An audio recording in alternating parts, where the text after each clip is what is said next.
ஆண்டவருடைய நாமம் மகிமைப்படுவதாக. இந்த நாளிலும் நாம் நம்முடைய வாழ்விலே தோல்விகள் வர காரணம் என்ன என்கிற தலைப்பில் கீழ் வேத வசனத்தை நாம் கற்றுக்கொள்ளப் போகிறோம். இந்த செய்தியை முழுவதுமாய் கேளுங்கள். கர்த்தர் உங்களோடு கூட பேசுவார். இதற்கு ஆதாரமாக எபிரேயர் எழுதின புஸ்தகம் 5வது அதிகாரம் 7வது வசனத்திலிருந்து 9வது வசனம் வரை நாம் படித்து நாம் அதை தியானிக்கலாம். இயேசு கிறிஸ்து பூமியிலே இருந்த நாட்களிலே அவர் எப்படிப்பட்டவராய் இருந்து தன்னை காத்து கொண்டார், எப்படிப்பட்டவராய் இருந்தார் என்கிற சத்தியத்தை தான் இந்த இடத்திலே நாம் படிக்கின்றோம். அவர் பூமியில் இருந்த நாட்களிலே அவர் தன்னை மரணத்திலிருந்து ரட்சிக்க வல்லவரை நோக்கி அவர் ஜெபம் செய்தார் என்று சொல்லியும், அந்த ஜெபம் கண்ணீரோடும் பலத்த சத்தத்தோடும் இருந்தது என்று சொல்லியும், அவர் தன்னுடைய பயபக்தியின் நிமித்தம் அப்படி செய்தார் என்று சொல்லியும் முதல் வசனத்திலே நாம் வாசிக்க முடியும். இந்த நாட்களிலே நாம் எல்லோரும் சொல்கிற ஒரு காரியம் என்னவென்று சொன்னால், நாங்கள் எல்லோரும் தேவனை நாங்கள் நேசிக்கின்றோம் என்று சொல்லி, ஆனால் நேசிக்கிறோம் என்கின்ற நம்முடைய வாழ்க்கையிலே பாவம் நம்மை அணுகாதபடி நாம் எவ்வளவு நம்மை பாதுகாத்து கொள்கிறோம் என்கிற காரியத்தை நாம் மிகவும் யோசிக்க வேண்டிய ஒரு காலகட்டத்திலே நாம் இருக்கின்றோம். பாவம் நம்மை அணுகாதபடி வாழ்கின்ற வாழ்க்கை தான் உண்மையான ஒரு கிறிஸ்தவ வாழ்க்கை.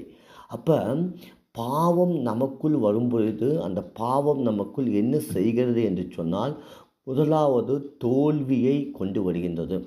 ஆதாமுடைய வாழ்விலே அவன் சொல்கிற எல்லா காரியங்களும் நடந்து கொண்டு, மிருகங்களோடு தேவன் படைத்து அவருக்காக ஏற்படுத்தி வைத்த தன்னுடைய துணையோடு எல்லாவற்றையும் அவன் ஆளுகை செய்து கொண்டு சந்தோஷமான ஒரு வாழ்க்கை தான் வாழ்ந்து கொண்டிருந்தான். ஆனால் எப்பொழுது பாவம் அங்கு வந்ததோ அவனுடைய வாழ்க்கையிலே முதல் தோல்வி வருகின்றதை நாம் வாசிக்க முடியும். எதினால் வருகிறது என்கிறதை தான் இப்பொழுது நாம் சிந்திக்கப் போகின்றோம். இந்த பாவம் வருவதற்கு காரணம் என்ன என்று தான் நாம் இந்த நாளிலே நாம் சிந்திக்கப் போகின்றோம். இந்த பாவம் வர காரணம் 2வது வசனத்திலே நாம் வாசிக்கின்றோம், அவர் குமாரனாக இருந்தும் பட்ட பாடுகளினாலே கீழ்ப்படுதலை கற்றுக்கொண்டு என்று சொல்லி நாம் வாசிக்கின்றோம். இந்த பாவம் வர முதலாவது காரணம் என்னவென்று சொன்னால், கீழ்ப்படியாமல் வாழ்வது தான் தேவனுடைய சமூகத்திலே மிகப்பெரிய பாவம். நாம் வேத வசனத்தில் நாம் வாசித்தோம் என்று சொன்னால், சாமுவேல் புஸ்தகத்திலே கீழ்ப்படியாமல் இருக்கின்ற பாவம் செய்வது மிகப்பெரிய தண்டனைக்கு நேராய் நம்மை வழிநடத்தும் என்று சொல்லி நாம் அங்கு வாசிக்கின்றோம். 1 சாமுவேல் 15வது அதிகாரம் 22வது வசனத்திலே நாம் இப்படியாக வாசிக்கின்றோம், பலியை பார்க்கிலும் கீழ்ப்படிதலும் ஆட்டுக்கடாக்களின் நிலத்தை பார்க்கிலும் செவி கொடுப்பதே உத்தமம் என்று சொல்லி நாம் அந்த இடத்துல வாசிக்கின்றோம். கீழ்ப்படிதல் என்பது மிக அவசியம்.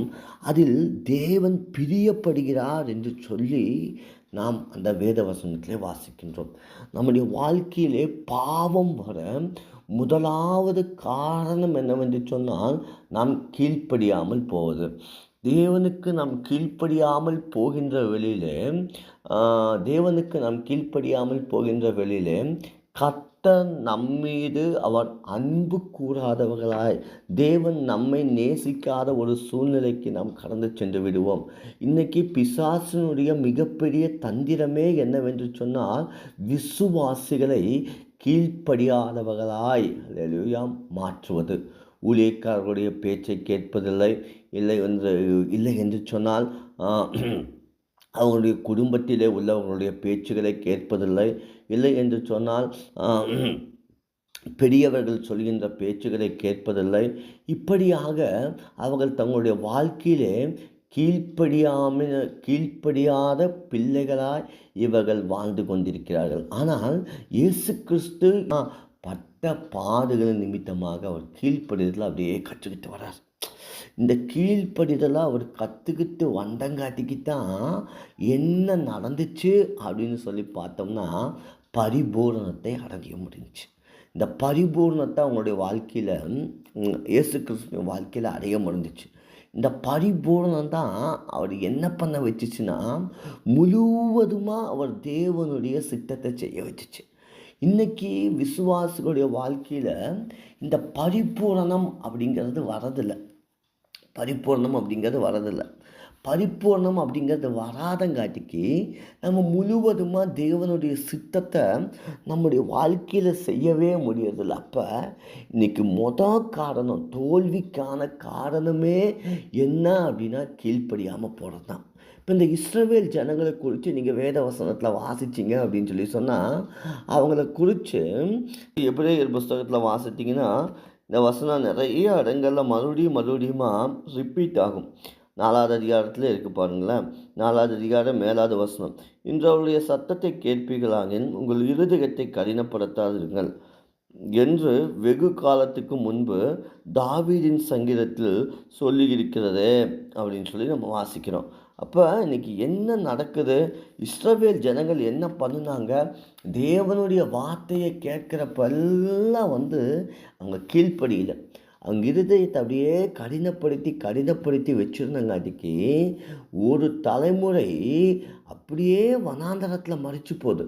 நீங்கள் வேத வசனத்தை நல்லா தியானிச்சிங்கன்னா, ஒரு தலைமுறை, அதாவது இஸ்ரவேலிருந்து கிளம்புன எகிப்து தேசத்துலேருந்து கிளம்புன அத்தனை ஜனங்களுமே வனாந்தரத்தில் மறிச்சிடுறாங்க. அவருடைய 2வது தலைமுறை தான், அவங்க பிள்ளைக தான் வாக்குத்தத்த பூமியாக இருக்கிற கானான் தேசத்தை சுதந்திரித்து கொள்கிறாங்க. அப்போ நல்லா தெரிஞ்சுக்குங்க, கீழ்ப்படியாமை நம்ம என்ன பண்ணிடும் அப்படின்னா, கீழ்ப்படியாமல் நம்ம வாழற இந்த வாழ்க்கை நம்மளை என்ன பண்ணிடும்னா, நம்ம அழிவுக்கு நேராக கூட்டிகிட்டு போயிடும் அப்படிங்கிறத நம்ம நல்லா புரிஞ்சுக்கணும். நீங்கள் கீழ்ப்படியாமல் வாழணும் அப்படிங்கிறது தான் இந்த உலகத்தின் அதிபதி அவன் யோசிக்கிற ஒரு காரியம். நீங்கள் கீழ்ப்படியாமல் வாழ்ந்துட்டீங்க அப்படின்னா போதும், உங்களை வேறு எந்த காரியமே நீங்கள் செய்ய வேண்டியதில்லை. இந்த ஒரு காரியத்தை நீங்கள் செஞ்சிட்டிங்கன்னா ஈஸியாக தேவன் உங்களை வெறுத்துடுவார். தேவன் மேலே நீங்கள் வைக்கிற அந்த அன்பு உங்களால் காட்ட முடியாது. அதனால என்ன ஆயிடும் அப்படின்னு சொன்னால், நீங்கள் தேவனை விட்டு தூரம் போகிற ஒரு வாழ்க்கைக்கு வந்துடுவீங்க. தேவனை விட்டு தூரமாக நீங்கள் வாழ்ந்தீங்கன்னா உலகத்தின் அதிபதியாக இருக்கிற அவனுக்கு சந்தோஷம். ஏன்னு சொன்னால் நரகத்துக்கு ஒரு ஆள் கிடச்சிருச்சுன்னு தான் நினைப்பாங்க. அப்போ நல்லா புரிஞ்சுக்குங்க, கீழ்ப்படியாமல் நம்ம வாழற வாழ்க்கை நம்ம எங்கே கூட்டிகிட்டு போய் விடுது அப்படிங்கிறத நம்ம ரொம்ப யோசிக்கணும். இப்போ இயேசு கிறிஸ்து இந்த பூமியில் வாழ்ந்தப்போ இந்த வசனத்தின் பிரகாரமாக நம்ம பார்த்தோம் அப்படின்னா, அவர் பூமியில் இருந்த நாட்களில் அவருடைய வாழ்க்கையில் தோல்விங்கிறது வரவே இல்லை. தோல்வியே அவருடைய வாழ்க்கையில் இல்லை. அவர் எல்லாவற்றையும் ஜெயித்தார். மரணத்தை ஜெயமாக அவர் விழுங்கினார்.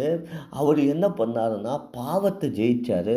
இந்த பூமியில் வாழற ஒவ்வொரு மனுஷனும் எல்லாத்தையும் ஜெயிக்கிறவங்களாக வாழணுங்கிற ஒரு நல்ல வாழ்க்கையை தான் ஏசப்பா கற்றுக் கொடுத்துட்டு போனார். ஆனால் இன்றைக்கி தோல்விகள் நமக்குள்ளே வருகிறது. அந்த தோல்விகள் நமக்குள் வருகின்றதுக்கான காரணம் என்னன்னு சொல்லி பார்த்தோம்னா, நமக்குள் இருக்கிற கீழ்ப்படியாமை. இதுதான் இஸ்ரவேல் ஜனங்களுக்குள்ளேயும் இருந்து அவங்க வாக்குத்தத்த பூமியை அடையாமல் பண்ணிருச்சு. இன்றைக்கி ஏன் நம்ம இப்படி கீழ்ப்படியாதவங்களாக நம்ம வாழறோம் அப்படிங்கிறத நல்லா புரிஞ்சுட்டு இன்றைக்கி தேவனுடைய சத்தத்துக்கு நீங்கள் கீழ்ப்படிங்க. இன்றைக்கி நிறைய பேர் என்ன சொல்லுவாங்க அப்படின்னா, நான் தேவன் சொல்கிறத அப்படியே கேட்குறேன்ப்பா, நான் நல்லா ஆண்டவர் சொல்கிறத கேட்குறேன் அப்படின்னு சொல்லுவாங்க. அப்படின்னா உங்கள் கிரியை இருக்குது இல்லைங்களா, உங்கள் கிரியையில் அது உங்களோட கிரியில் அது தெரியும். எப்படி தெரியும்? நீங்கள் ஆண்டவர் சொல்கிறத அப்படியே கேட்டு நீங்கள் வாழற தேவனுடைய பிள்ளை அப்படின்னா, உங்கள் கிரியில் உங்களுக்கு சம்மந்தப்பட்டிருக்கிற எல்லாரையுமே நீங்கள் என்ன பண்ணுவீங்க அப்படின்னா, பயங்கரமாக நேசிப்பீங்க. நேசித்து அவங்க சொல்கிற எல்லா வார்த்தைகளுக்கும் கீழ்ப்படுவீங்க. இயேசு கிறிஸ்து பூமியில் இருந்த வரைக்கும் அப்படி தான் பயங்கரமாக கீழ்ப்படிஞ்சு தான் வாழ்ந்தார். இன்றைக்கி அநேக வேலைகளில் நம்ம இதைத்தான் செய்யாமல் போயிடும். இந்த கீழ்ப்படிதல் நமக்கு நம்ம இந்த கீழ்ப்படியாமல் போயிட்டோம் அப்படின்னா நரகத்துக்கும், இந்த கீழ்ப்படிதல் நம்ம பரிபூரணத்துக்கும் நேராக கொண்டு போதாமா. இப்போ இந்த பரிபூரணம் அடைஞ்சாதான், இந்த பரிபூரணம் அப்படிங்கிறது வந்தால் தான், இந்த பரிபூரணம் தான் நம்ம எங்கே கூட்டிகிட்டு போகும்னா நித்திய ரட்சிப்புக்கு நம்ம கூட்டிகிட்டு போகும். நித்திய ரட்சிப்புனா என்ன? பரலோக ராஜ்யம். அப்போ இந்த பரிபூரணம் அடையாமல் இருக்கிற ஒவ்வொரு விசுவாசிகளும், பரிபூரணம் அடையாமல் இருக்கிற ஒவ்வொரு அல்லேலூயா தேவனுடைய பிள்ளையும் கண்டிப்பாக பரலோகத்துக்கு போகவே முடியாது. அப்போ நீங்கள் பரிபூரணம் அடையாமல் உங்களை உங்களை வீழ்கடிக்க, உங்களை மாற்ற தான் இந்த கீழ்ப்படியாமைங்கிற அந்த ஆயுதத்தை பிசாசு பிடிச்சிக்கிட்டு இன்றைக்கி நம்மளை அந்த காரியத்தை செய்ய வச்சு இங்கே பரலோகம் போக விடாமல் பண்ணிக்கிட்டு இருக்கான். இப்போ நல்லா தெரிஞ்சுக்குங்க, கீழ்ப்படிதல் அப்படிங்கிறது எவ்வளவு முக்கியம் அப்படிங்கிறது. அப்போ இந்த பரிபூரணம் அப்படிங்கிறது என்னுடைய பார்வையில் நான் இதை எப்படி யோசிக்கிறேன் அப்படின்னா, இந்த பரிபூரணம் அப்படிங்கிறது பயங்கரமான ஒரு ஞானம் அப்படின்னு நான் யோசிக்கிறேன். வேதத்தில் ஞானம் அப்படின்னு சொல்லப்படுறதை நீங்கள் வாசிச்சிங்கன்னா, யோபு 28வது அதிகாரம் 28வது வசனத்தில் நம்ம இப்படியாக வாசிக்கிறோம். ஆண்டவருக்கு பயப்படுவதிலே ஞானம், பொல்லாப்பை விட்டு விலகுவதே புத்தி என்றார். அப்போ இந்த இடத்துல நம்ம வாசிக்கிறோம், ஆண்டவருக்கு பயப்படுறது தான் ஞானமாக. இப்போ ஆண்டவருக்கு பயப்படுகிற அந்த ஞானத்தை நீங்கள் பெற்றுக்கிட்டு, அந்த தேவனுடைய ஞானத்தினால, தேவனுடைய அறிவுனால இந்த பரிபூரணம்ங்கிற அந்த இடத்த அடைஞ்சாதான் நீங்களும் நானும் எங்கே போக முடியும்? பரலோகத்துக்கு போக முடியும். அப்படிங்கிற இந்த சத்தியத்தை தான் இன்றைக்கி நம்ம கற்றுக்கொள்ளணும். பரிபூரணம்னா என்ன அப்படின்னா, ஞானம் உள்ளவங்களாக நம்ம வாழறது, ஆவிக்குரிய ஞானம் உள்ளவங்களாக வாழறது. ஆவிக்குரிய ஞானம் இல்லாமல் இன்றைக்கி நம்ம அப்படி தான் கீழ்ப்படியாமல் நம்ம வாழ்ந்து தான் இன்றைக்கி நம்ம எப்படி வாழ்ந்துட்டுருக்கோம் அப்படின்னா, தோற்று போகிறவங்களாகவே வாழ்ந்துக்கிட்டு இருக்கிறோம். தோல்த்து போகிறவங்களாகவே தான் நம்ம வாழ்ந்துட்டுருக்கோம். பிரச்சனையிலேயே வாழ்ந்துட்டுருக்குறோம். போராட்டத்திலே நம்ம வாழ்ந்துட்டுருக்குறோம். இன்றைக்கி தேவனுடைய பிள்ளையே, நீங்கள் ஜெயிக்க பிறந்தவங்க, நீங்கள் எல்லோரும் ஜெயசாலிக. நம்முடைய ஆண்டவர் எல்லாவற்றையும் ஜெயித்த தேவன், ஜெயம் கொடுக்கிற தேவனுக்கு ஸ்தோத்திரம்னு சொல்லி நம்ம வேத வசனத்தில் வாசிக்கிறோம். அந்த தேவன் மரணத்தை ஜெயமாய் விழுங்கி ஒவ்வொரு நாளும் நம்முடைய வாழ்க்கையிலே ஜெயத்தை தருகிற தேவன். அந்த தேவனுடைய பிள்ளைகளாக இருக்கிற நம்மளுடைய வாழ்க்கையில் ஒருபோதும் என்ன வரக்கூடாது அப்படின்னா, கீழ்ப்படியாமை அப்படிங்கிற அந்த காரியத்தின் மூலியமாக பரிபூரணம் அடையாதவர்களாக நம்ம வாழ்ந்துடக்கூடாது. எனக்கு அன்பான தேவனுடைய பிள்ளைகளை, இன்றைக்கி நீங்கள் எப்படி வாழணும் அப்படின்னா, பயங்கரமாக இந்த கீழ்ப்படுகிற தேவனுடைய பிள்ளையாக நீங்கள் வாழ்ந்து அந்த பரிபூரணம் அப்படிங்கிற அந்த இடத்துக்கு நீங்கள் வரணும். இப்படி நீங்கள் வந்தீங்கன்னா தான் பரலோகத்தை தேவன் நமக்கு தருவார். இந்த சத்தியம் யாருக்கு புரியும் அப்படின்னு சொன்னோம்னா, இந்த எபிரேயர் 5வது அதிகாரத்தில் சொல்லப்பட்டிருக்கிற கடைசி வசனத்தை பார்த்தீங்கன்னா, பூரண வயதுள்ளவர்களுக்கே தகும். அப்போ இது யாருக்கு இந்த வசனம் புரியும், யார் இந்த வசனத்தை ஒப்புக்கொள்வாங்க அப்படின்னு பார்த்தோம்னா, யார் எல்லாத்தையும் புரிந்து கொண்டு ஒரு பூரண புருஷர்களாக மாறி இருக்கிறாங்களோ அவங்களுக்கு தான் இது புரியும். இல்லாட்டி நம்ம என்ன சொல்லுவோம்னா, நம்ம இருதயத்தை கடினம் பண்ணி வச்சுட்டு நம்ம இது போல் எத்தனை மெசேஜ் நம்ம கேட்டிருக்கிறோம் அப்படின்னு சொல்லிட்டு நம்ம விட்டு போயிடுவோம். ஆனால் இந்த வசனத்தை நீங்கள் புரிஞ்சுக்கணுன்னா, நம்ம அந்த வசனத்தில் பூரணம் அடைகிற அந்த தன்மைக்கு வரணும். இந்த பூரணம் அடைகிற தன்மைக்கு வர்றது அப்படிங்கிறத நம்ம இன்னொரு முறையில் நான் உங்களுக்கு புரிகிற மாதிரி சொல்லணுன்னா, பிரச்சனைகள் வந்தாலும் போராட்டங்கள் வந்தாலும் இது எதுவுமே நம்ம இயேசுவின் மேலே வச்சிருக்கிற அன்பை பாதிக்காத அளவுக்கு அப்படியே நம்ம வாழ்ந்துட்டு போகிறது தான் இந்த பூரணம் அடைந்தவர்களுடைய எண்ணமாக இருக்கும். இப்போ இன்றைக்கி நம்ம அப்படி வாழறோமா? இன்றைக்கி வர பிரச்சனைகள், போராட்டங்கள் எல்லாம் நமக்குள்ளே எத்தனை தாக்கத்தை உருவாக்குது, எத்தனை தாக்கத்தை உருவாக்குது. நம்மோடு கூட வாழுகிற எத்தனை பேரோட நம்முடைய உறவு முறைகள் எப்படி இருக்கிறது, அவர்களோடு நாம் வாழ்கின்ற உறவு முறைகள் நமக்குள்ளே எத்தனை ஏமாற்றங்களையும், எத்தனை தோல்விகளையும், எத்தனை வேதனைகளையும் ஏற்படுத்தி கொண்டிருக்கிறது. இதெல்லாம் உங்களுடைய வாழ்க்கையில் வர தோல்விகள். இதுக்கு எல்லாம் மெயின் ரீசனே என்ன அப்படின்னா, கீழ்ப்படியாமல் வளருது. 1 பேதுரு 3வது அதிகாரத்தில் நம்ம இப்படியாக வாசிக்கிறோம். 1 பேதுரு 3வது அதிகாரம் அதில் இருக்கிற 18வது வசனத்திலிருந்து கீழே இருக்கிற வசனத்தில் நீங்கள் வாசிச்சிங்க அப்படின்னா, தேவனாகிய கர்த்தர் இந்த கீழ்ப்படிதலின் நிமித்தமாக அவர் என்ன பண்ணுறாரு அப்படின்னா, மரணத்தை ஜெயிக்கிறாரு. அப்போ அந்த மரணத்தை ஜெயிக்கிறப்ப அப்போஸ்தலர் எழுதின புஸ்தகத்தில் நம்ம வாசிக்கிறோம், தேவன் அவரை உயிரோடு எழுப்பினார் அப்படின்னு சொல்லி. இப்போ தேவன் இவருக்கு உதவி செய்ய வராது. தேவன் உதவி செய்ய வராது. இவருக்கு ஏன் தேவன் உதவி செய்ய வந்தார் அப்படின்னா, இவர் பரிபூரணமாக தேவனுடைய சித்தத்தை செஞ்சு அப்படியே கீழ்ப்படிஞ்சு வாழ்ந்தங்காட்டிக்கு தான் தேவன் அவர் உயிரோடு எழுப்பினார். அவர் உயிரோடு எழுப்பினார். இல்லை அப்படின்னா அவர் பரிபூர்ணமாக தேவனுடைய சித்தத்தை செய்யாமல் அவர் மறிச்சிருந்தார்னா அவர் என்னவா இருப்பாருன்னு சொன்னால், எல்லா மனுஷர்களும் மறிக்கிற போல தான் இவரும் மறிச்சிருப்பார். அப்போ தேவன் அவரோட உயிரோடு எழுப்புவதற்கு காரணம் என்ன? பிலிப்பியர் எழுதின புஸ்தகம் 2வது அதிகாரத்தில் அவர் தம்மை தாமே வெறுத்து அடிமையின் ரூபத்தை எடுத்து இந்த பூமிக்கு மனுஷ சாயலாக அவர் வாழ்ந்து அவர் பயங்கரமாக கீழ்ப்படிஞ்சு வாழ்ந்தார் அப்படின்னு சொல்லி.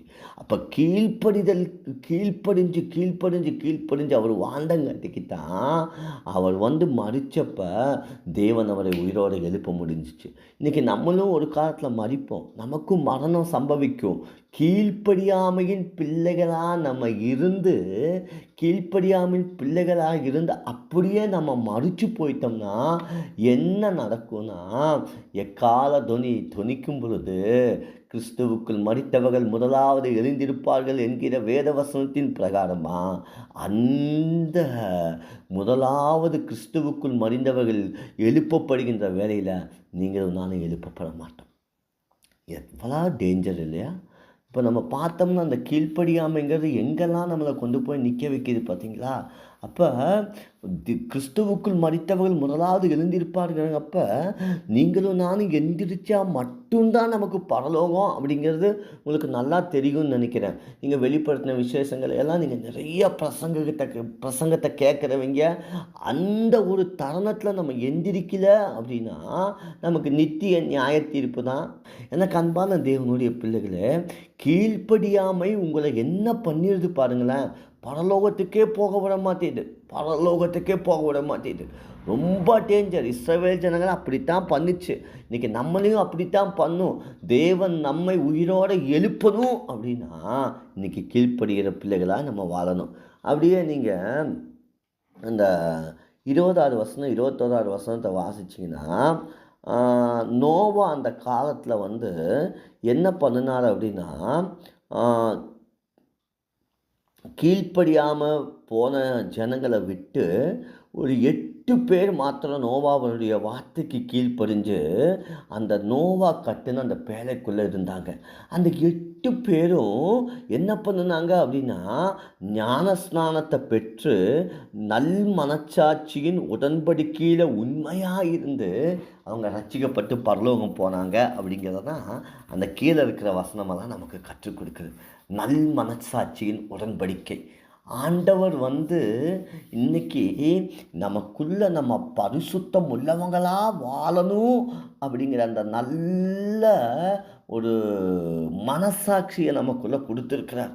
நல்ல மனசாட்சி கொடுத்துருக்கார். அன்றைக்கி நீங்கள் தவறு செய்ய உங்களுக்கு உங்கள் மனசாட்சி விடாது. உங்கள் மனசாட்சி விடாது. நீங்கள் தவறு செஞ்சதுக்கு விடவே விடாது உங்கள் மனசு. அந்த நல்ல மனசை ஆண்டவரனால நம்ம பெற்றுக்கிட்டு இருக்கிறோம்.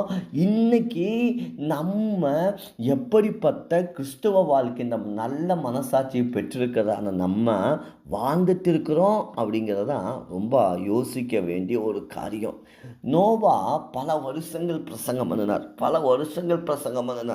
அந்த படகை செய்ய அவருக்கு ரொம்ப காலங்கள் எடுத்தது. அந்த படகை செய்ய அவருக்கு ரொம்ப காலங்கள் எடுத்திருக்கிறப்ப அந்த படகுல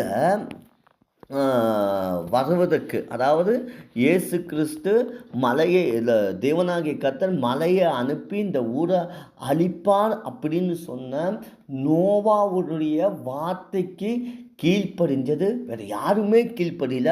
அவருடைய குடும்பத்தில் இருக்கிற ஜனங்க மட்டும்தான் கீழ்ப்படிஞ்சாங்க. இவர் நிறைய பேருக்கு சொன்னார், யாருமே கீழ்ப்படியல. அங்கே கீழ்ப்படிஞ்சது யார் அப்படின்னா நோவாவுடைய குடும்பம் மட்டும்தான். நோவாவுடைய காலத்தில் இவரும் அதே பிரச்சனையை தான் ஃபேஸ் பண்ணியிருக்கிறாரு. இவர் போய் மற்றவங்கள்ட்டலாம் சொல்கிறாருங்க, பாரியா மழை வந்துடும், 40 நாள் பூமி மேலே மழை வரப்போகுது, 40 நாள் இந்த உலகமே அழிக்கப்பட போகுது அப்படின்னு சொல்கிறப்ப அதை அவங்க நம்பக்கூடாமல் இருந்தங்காட்டிக்கு அவங்க நம்பலை. அப்படியெல்லாம் மழையெல்லாம் வராது, இது வரைக்கும் பனி தான் பெய்யுது, மழை அப்படின்னா என்னன்னே தெரியாமல் வாழ்ந்துக்கிட்டு அந்த ஜனங்கள்கிட்ட போய் மழை வருது அப்படின்னு சொல்லி நோவா பிரசங்கித்தங்காட்டிக்கு அந்த ஜனங்கனால் அதை நம்ப முடியல. நம்பாதங்காட்டிக்கு என்ன நடந்தது அப்படின்னு சொல்லி சொன்னோம்னா, நம்பாமல் இருந்து நோவாவுடைய வார்த்தைக்கு அவங்க கீழ்ப்படியாமல் இருந்தங்காட்டிக்கு அவங்க அழிக்கப்பட்டு போயிட்டாங்க அப்படின்னு சொல்லி தான் வசனம் சொல்லுது. அப்போ கீழ்ப்படியாமை நம்ம அப்படியே அழிச்சிடும். அப்போ எவ்வளவு பெரிய ஒரு சத்தியம் இதுக்குள்ளே அடங்கியிருக்கு பாருங்களேன். அந்த கீழ்ப்படுகிறதுக்குள்ளே கீழ்ப்படியாமல் போயிட்டோம்னா பரலோகம் கிடைக்காது. கீழ்ப்படியாமல் போயிட்டோம்னா தேவனே நம்மளை அழைச்சிடுவார். கீழ்ப்படியாமல் போயிட்டோம் அப்படின்னு சொல்லி சொன்னோம்னா நம்முடைய வாழ்க்கையில் தேவனுடைய ஆசீர்வாதங்களை எதுவுமே பெற்றுக்கொள்ள முடியாது அப்படின்னு சொல்லி நம்ம வாசிக்கிறோம். இப்போ இந்த கீழ்ப்படிஞ்ச ஜனங்களை தேவன் பாதுகாத்தார் அப்படின்னு சொல்லி வாசிக்கிறோம். இந்த கீழ்ப்படிஞ்ச ஜனங்களை தேவன் பாதுகாத்தார் அப்படிங்கிற இடத்துல இந்த 8 பேரை மட்டும்தான் தேவன் பாதுகாத்தாரா அப்படின்னு சொல்லி பார்த்தோம்னா இல்லை, அநேக மிருக ஜீவன்களையும் தேவன் பாதுகாத்தார். இன்றைக்கி நம்முடைய வீட்டில் ஒரு பூனையும் உங்கள் வீட்டில் அதே வீட்டில் ஒரு நாயையும் ஒரு இடத்துல உங்களால் வைக்க முடியுமா? வச்சு பாருங்கள் என்ன நடக்கும் அப்படின்னு சொல்லி. அது குருன்னு சத்தம் போட்டுக்கிட்டு அதுக்கு 2 சண்டை கட்டிக்கிட்டு இப்படி தான் இருக்கும். ஆனால் நோவாவுடைய பேழைகளுக்குள்ளே எல்லா மிருகங்களும் இருந்துச்சு. அது எதுவுமே சண்டை போட்டுக்கிட்ட மாதிரி வேத வசனத்தில் நம்ம வாசிக்கவே இல்லை. அது சண்டை போடல அப்படிங்கிறதா வேத வசனம் நமக்கு கற்றுக் கொடுக்குற சத்தியம். என்னையா அங்கே நடந்துச்சு? அங்கே நடந்தது என்ன அப்படின்னு சொல்லி சொன்னால், தேவனுடைய வார்த்தைக்கு இந்த 8 பேர் எப்படி கீழ்ப்படிஞ்சாங்களோ அது போல தான் அந்த மிருகங்களும் கீழ்ப்படியுது. பாப்பா, மிருகங்களெல்லாம் கீழ்ப்படியுது, ஆனால் மனுஷனால் தான் கீழ்ப்பட முடியுது. இப்போது பாருங்கள் எவ்வளவு நம்ம கீழ்த்தரமான ஒரு கிறிஸ்துவ வாழ்க்கை இந்த நாட்களில் வாழ்ந்துட்டுருக்கோம் அப்படின்னு சொல்லி. கீழ்ப்படியாமை தான் உங்களுடைய தோல்விக்கு காரணம். கீழ்ப்படியாமை தான் உங்களை அழிக்குது. தேவனுடைய படைப்பாக இருக்கிற அத்தனையுமே தேவனுடைய வார்த்தைக்கு கீழ்ப்படியுது. நோவாவுடைய பேழைகளுக்குள்ளே வந்த மிருகங்களெல்லாம் தேவனுடைய வார்த்தைக்கு கீழ்ப்படியுது. சிங்க கபியில தானியேல் போடப்பட்ட வேளையில் அந்த சிங்கங்கள் தேவனுடைய வார்த்தைக்கு கீழ்ப்படிஞ்சிச்சு. எனக்கு அன்பான தேவனுடைய பிள்ளைகள், இன்னைக்கு நம்ம தாங்க கீழ்ப்படியாமல் வாழறோம். இந்த கீழ்ப்படிஞ்சு அவங்க வாழ்ந்தங்காட்டிக்கு அங்கேயே அவங்க என்ன பண்ணிட்டாங்கன்னா ரட்சிக்கப்பட்டுட்டாங்க அப்படின்னு சொல்லி வசனம் சொல்லுது. ஞானஸ்நானம் எடுத்து ரட்சிக்கப்பட்டுட்டாங்க அப்படின்னு சொல்லி வசனம் சொல்லுது. இப்போ நல்லா புரிஞ்சுக்குங்க, ஞானஸ்நானம் அப்படின்னா என்ன? பாவத்துக்கு செத்து நீதிக்கு பிழைக்கிறது. அந்த பாவத்துக்கு செத்து நீதிக்கு பிழைக்கிற அனுபவம் அந்த 8 பேருக்குள்ள வந்துருச்சு. அப்போ நீங்கள் கீழ்ப்படிஞ்சிங்கன்னா தான் பாவத்துக்கு செத்து நீதிக்கு பிழைக்க முடியும். நீங்கள் கீழ்ப்படிஞ்சீங்கன்னா தான் பரலோகத்துக்கு நீங்கள் எப்படி வாழ முடியும்? பரலோகத்துக்கு போக ஒரு உண்மையுள்ள ஒரு கிறிஸ்துவ வாழ்க்கை வாழ முடியும். எப்படி வாழறீங்க? எப்படி வாழறீங்க? ஏசப்பாக்கு நீங்கள் கீழ்ப்படுகிறீங்களா? உங்களுக்குள்ள மேலான அதிகாரம் உள்ளவங்களுக்காக கீழ்ப்படுகிறீங்களா? வேத வசனத்தின் பிரகாரம் நம்ம பார்த்தோம் அப்படின்னு சொன்னால், ஆண்டவருடைய வசனத்தின் பிரகாரம் உண்மையாய் வாழ்ந்த உண்மையாய் கீழ்ப்படிந்த ஜனங்களுக்கு மேலே ஆண்டவர் ஒரு ஒரு ஒரு நல்ல தலைவர்களை வச்சுருந்ததெல்லாம் நம்ம வாசிக்க முடியும். யோசேப்பு அவன் அடிமையாகத்தான் அங்கே இருந்தார். அங்கே பரிசுத்த வாழ்க்கை அவர் வாழ்ந்துட்டு தான் இருந்தார். இவர் கெட்டு போகக்கூடாது அப்படிங்கிறத தேவன் பாதுகாத்து கொண்டிருந்தங்காட்டிக்கு அந்த யோசேப்பை பயங்கரமாக உயர்த்தின ஆண்டவர் அந்த பார்வோனுக்கு மேலாக உயர்த்தலை. தேவன் பயங்கரமாக அவர் ஆசீர்வதிச்சார் இல்லைங்களா? பயங்கரமாக ஆசீர்வதிச்சார். உண்மையாக இருந்தங்காட்டிக்கு அந்த தேசத்தினுடைய கவர்னராக வரும்படி ஆண்டவர் செஞ்சார். கவர்னராக வர வச்ச ஆண்டவருக்கு பார்வோனை விட மேலே ஸ்தானத்துக்கு ஏன் கூட்டிகிட்டு வர முடியல? ஏன் கூட்டிகிட்டு வர முடியலன்னா, அவனுடைய அதிகாரத்துக்கு கீழே வச்சு தான் ஆண்டவர் அவனை அந்த கவர்னர் போஸ்டிங்கில் வச்சு ஆசீர்வதிக்கிறார். அப்போ நமக்கு மேலே இருக்கிற அதிகாரிகள் சொல்கிறத, நமக்கு மேலே ஒரு அதிகாரிகள் இருக்கணும் அப்படிங்கிறது தேவனுடைய பயங்கரமான ஒரு நியமம். இயேசு கிறிஸ்து இந்த பூமிக்கு வந்தபோதும் அவருக்கு மேலான அதிகாரம் ஒன்று இருந்தது. அது என்னன்னா பிதாவின் அதிகாரம். அந்த பிதாவின் அதிகாரத்தின் பிரகாரம் தான் அவர் செஞ்சுக்கிட்டு இருந்தார். இன்றைக்கி வர பிள்ளைகளுக்கு அப்பா அம்மா சொல்கிறது எதையுமே கேட்க மனசு இல்லை. இன்றைக்கி இருக்கிற தலைமுறையில் இருக்கிறவங்களுக்கு தன்னுடைய குடும்பத்தில் பெரியவங்களாக இருக்கிறவங்க என்ன சொன்னாலும் கேட்க விருப்பம் இல்லை. நீ என்னத்தை சொல்கிறது, நான் என்ன கீழ்ப்படுகிறதுன்னு தான் வாழ்ந்துட்டு இருக்காங்க. ஆனால் இதை கொடுத்து வச்சிருக்கிறதே ஆண்டவர் தான். இந்த அதிகாரத்தை நமக்கு தந்திருக்கிற தேவன் தான். அப்போ தேவன் தந்திருக்கிற இந்த அதிகாரத்திலிருந்து நீங்கள் விலகி போய் நீங்கள் கீழ்ப்படியாமல் இவங்க பேச்செல்லாம் நான் கேட்க மாட்டேன், என் விருப்பம்தான் நடக்கணும்னு நீங்கள் என்னைக்கு நினைக்கிறீங்களோ அன்னைக்கே பரலோகத்திலிருந்து உங்கள் பேர் தேவன் கிறுக்கி போடுற நிலைமைக்கு வந்துடுவார் அப்படிங்கிற பயங்கரமான ஒரு சத்தியத்தை மறந்து போயிடாதீங்க. ரொம்ப டேஞ்சருங்க, ரொம்ப டேஞ்சர். இன்றைக்கி உங்களுக்கு தோல்வி வர காரணம் கீழ்ப்படியாமல் இருக்கிறது தான். தோல்வி வர்றதுக்கு காரணம் நீங்கள் கீழ்ப்படியாமல் இருக்கிறது தான். அப்போ நல்லா ஆண்டவருடைய வசனத்துக்கு கீழ்ப்படிஞ்சு உண்மையாக வாழுங்க. ஓகே, நீங்கள் கீழ்ப்படிஞ்சால் உங்களுக்கு ஆண்டவர் என்ன ஆசீர்வாதத்தை தருவார் அப்படின்னு சொல்லி பார்த்தீங்கன்னா, கீழ்ப்படிஞ்சால் அப்போஸ்தலர் 2வது அதிகாரம் 33வது வசனத்தின் பிரகாரமும் 35வது வசனத்தின் பிரகாரமும் இந்த இடத்துல ஆண்டவர் அந்த கீழ்ப்படுகிற பிள்ளைகளுக்கு என்ன பண்ணுறாருன்னா, அவரே அவருடைய வலை கையை பிடிச்சு அல்லேலூயா அவரை தூக்கி ஆண்டவர் என்ன பண்ணுறாருன்னா அவருடைய சிங்காசனத்தில் அமரும்படியாக செய்கிறார். இது யாருக்கு சொல்லப்பட்ட வசனம்? இயேசு கிறிஸ்துக்கு சொல்லப்பட்ட வசனம். அவர் இந்த பூமியிலேயே அவர் மரித்திருந்த வேளையில் தேவனாகிய கர்த்தர் அவரை உயிர்ப்பிக்கிறார். எப்படி உயிர்ப்பிக்கிறார்? அவருடைய வலது கையினாலே அந்த ரட்சிப்பை தேவனை அவருக்கு கொடுத்து அவரை உயிர்ப்பித்து தேவனாகிய கர்த்தர் அவர் கூட்டிகிட்டு போய் இயேசு கிறிஸ்து அவர் என்ன பண்ணுறாருன்னா பிதாவுடைய வலது பாசத்தில் அமரும்படியாக செய்கிறாரு. அப்போ இன்றைக்கி நீங்கள் கீழ்ப்படிஞ்சிங்க அப்படின்னா பரலோகத்தில் போய் நம்ம இருக்க முடியும் அப்படிங்கிறத நல்லா தெரிஞ்சுக்குங்க. இன்றைக்கி எவ்வளவு நாள் நம்ம உண்மையாக வாழுவோம், இல்லை எவ்வளவு நாள் இந்த பூமியில் நம்ம இருப்போம் அப்படிங்கிறது யாருக்குமே கேரண்டி இல்லை. தேவன் நீடிய பொறுமை உள்ளவராக இருக்கிறாருன்னு சொல்லி 1 பேதுரு 3வது அதிகாரம் அந்த 22வது வசனத்தில் நம்ம வாசிக்கலாம். அதான் அந்த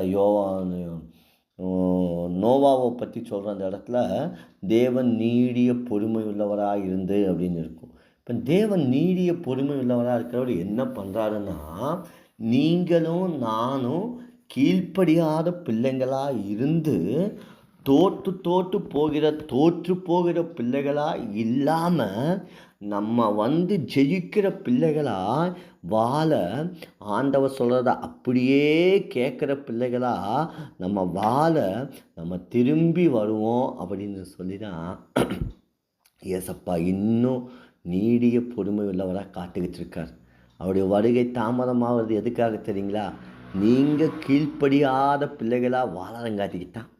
நீங்கள் உண்மையாக வாழ்ந்துட்டீங்கன்னா ஏசப்பாவுடைய வருகை அல்லேலூயா இந்த தலைமுறையிலேயே இருக்கும்.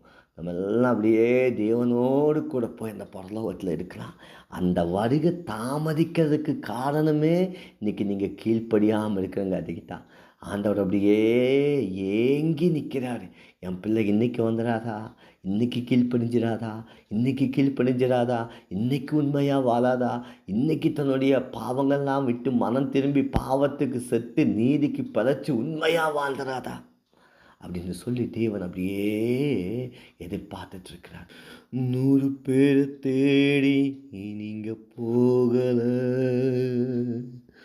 தொலைஞ்சு போன என்ன தேடி வந்தீங்க. 100 பேரை தேடி நீங்கள் போகலை, தொலைஞ்சு போன என்ன தேடி வந்தீங்க.